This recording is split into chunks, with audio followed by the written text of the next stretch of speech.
रूस ने फहराई विजय पताका, जीत का खींच दिया पूरा खाका। मारियोपोल पर कब्जे से पुतिन गदगद, नेटो की भी निकल गई पूरी हवा। तीसरे विश्व युद्ध की अभी भी बची आशंका।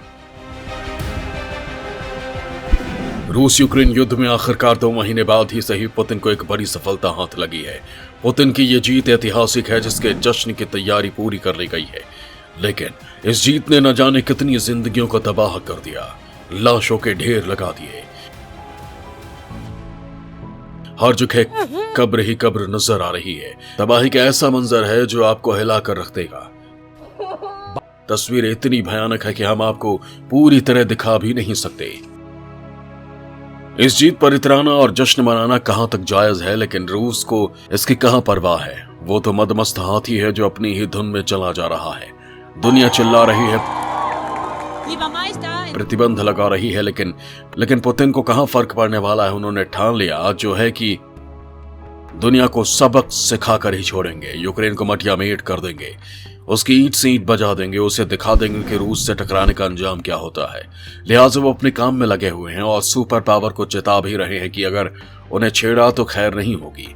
शायद इसलिए नेटो देशों ने एक बार फिर युद्ध में शामिल होने से इनकार कर दिया। जर्मनी की माने तो अगर नेटो युद्ध में शामिल होता तो तीसरा विश्व युद्ध होना तय था। लिहाजा दुनिया को बड़ी तबाही से बचाने के लिए नेटो देशों ने युद्ध से दूर रहने का फैसला किया। दोस्तों, सच्चाई जो भी हो, लेकिन रूस अपने मकसद में कामयाब होता दिख रहा है। यूक्रेन पर जीत की उसकी ख्वाहिश पूरी होती दिख रही है। दोस्तों, यहाँ बड़ा सवाल ये उठता है कि क्या पुतिन की युद्ध नीति अब रंग लाने लगी है? क्या अब रूस धीरे धीरे यूक्रेन के सारे शहर पर कब्जा कर लेंगे, या अब उनका मिशन समाप्त हो गया है? मारियोपोल में हार के बाद अब यूक्रेन क्या करेगा?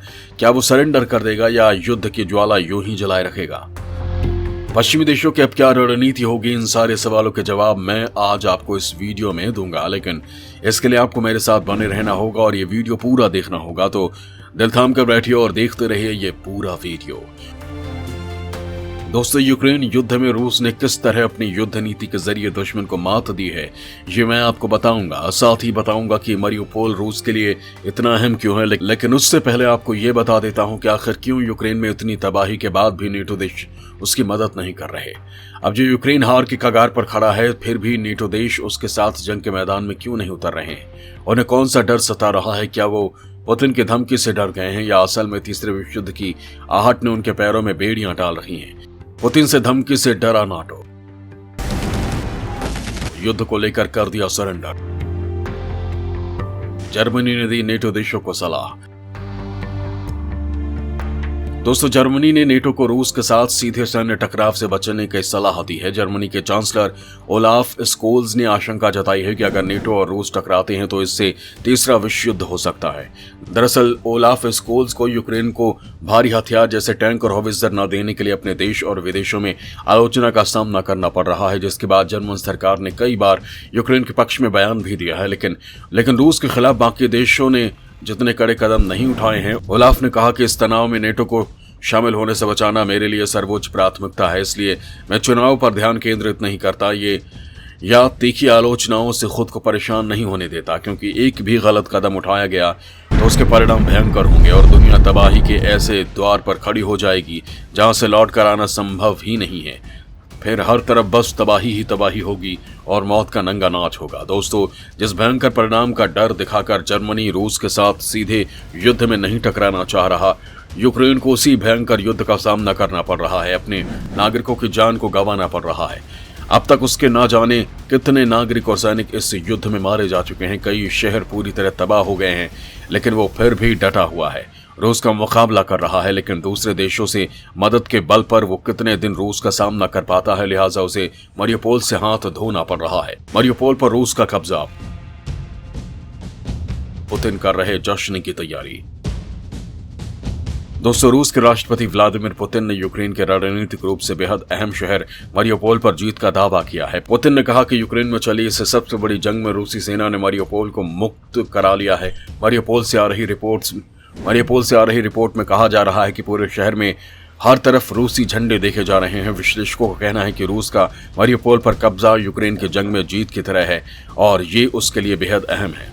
आखिर क्यों रूस के लिए मारियोपोल अहम है, और ये भी आपको बता देता हूं। दोस्तों, विशेषज्ञों के मुताबिक अजोव सागर के तट पर बसे यूक्रेन के बंदरगाह शहर मारियोपोल पर कब्जा रूस को उसके नियंत्रण वाले क्रीमिया से स्वयंभू डोनेट्स्क रिपब्लिक के बीच तक जमीनी रास्ता मुहैया कराएगा। रूसी राष्ट्रपति पुतिन ने यूक्रेन पर हमले से ठीक पहले डोनेट्स्क और लुहांस्क की रिपब्लिक को स्वतंत्र क्षेत्र के रूप में मान्यता दे दी थी। लिहाजा रूसी सेना ने दक्षिणी और उत्तरी इलाकों से जारी अपने अभियान को रोक दिया था और रूस का पूरा फोकस मारियोपोल पर कब्जा करने का था, जिसे उसने लगभग हासिल कर लिया है। दोस्तों, मारियोपोल पर कब्जे के लिए रूस ने तोपों, रॉकेट और मिसाइलों से इतनी ज्यादा तबाही मचाई है कि करीब 90% शहर बर्बाद हो गया है। यूक्रेन के अधिकारियों ने मारियोपोल शहर के ठीक बाहर एक ऐसे स्थान की पहचान की है जहां पर 200 सामूहिक कब्रें बनाई गई हैं। सैटेलाइट तस्वीरों में भी ये सामूहिक कब्रें साफ दिखाई दे रही हैं। स्थानीय लोगों का दावा है कि रूस ने मारियोपोल पर कब्जा करते समय 9000 आम नागरिकों की हत्या की और उन्हें इन्हीं सामूहिक कब्रों में दफना दिया गया। सैटेलाइट तस्वीरों में 200 सामूहिक कब्रें दिखाई दी हैं। मैक्स्टर ने कहा कि इन जगहों के विश्लेषण से पता चला कि सामूहिक कब्रों को मध्य मार्च में खोदा गया है और लगातार इसे बढ़ाया गया। मारियोपोल के मेयर वदियम बोइचेंको ने भी आरोप लगाया है कि रूसी सेना मानहूस में अपनी सेना के अपराधों को छिपा रही है। मेयर के सलाहकार पेट्रो ने कहा कि लंबी तलाश के बाद पता चला है कि मानहूस में रूसी सेना ने मारियोपोल में मारे गए लोगों की लाशों को दफन किया। ये युद्ध अपराध का जीता जागता सबूत है जिसे छिपाने की कोशिश की जा रही है। उन्होंने कहा कि रूसी सैनिक मारियोपोल से लाशों को मनहूस लेकर गए, जहां उन्होंने एक लंबी चौड़ी कब्र खोदकर लोगों को दफना दिया। पेट्रो ने कहा कि हमारी समीक्षा से पता चला है कि इन कब्रों का विस्तार 23 से 26 मार्च के बीच हुआ है। उसके बाद भी इसके विस्तार का क्रम जारी है। वहीं यूक्रेन के अधिकारियों का दावा है कि मारियोपोल में रूसी सेना की बमबारी से सड़कों पर ही 20,000 लोग मारे गए हैं। इसमें महिलाएं, बच्चे, बुजुर्ग शामिल हैं। इन लाशों को अब गायब कर दिया गया है। दोस्तों, यूक्रेन का अनुमान है कि अभी भी 1 लाख लोग मारियोपोल में बने हुए हैं।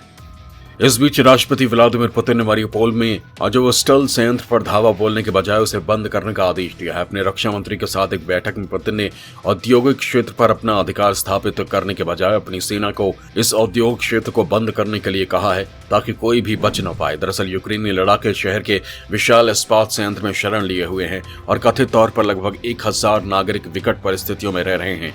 रूसी हमले के खिलाफ हफ्तों तक डटे रहने के लिए यूक्रेनी नौसैनिकों को राष्ट्रपति व्लादिमीर ज़ेलेंस्की द्वारा सम्मानित किया गया है।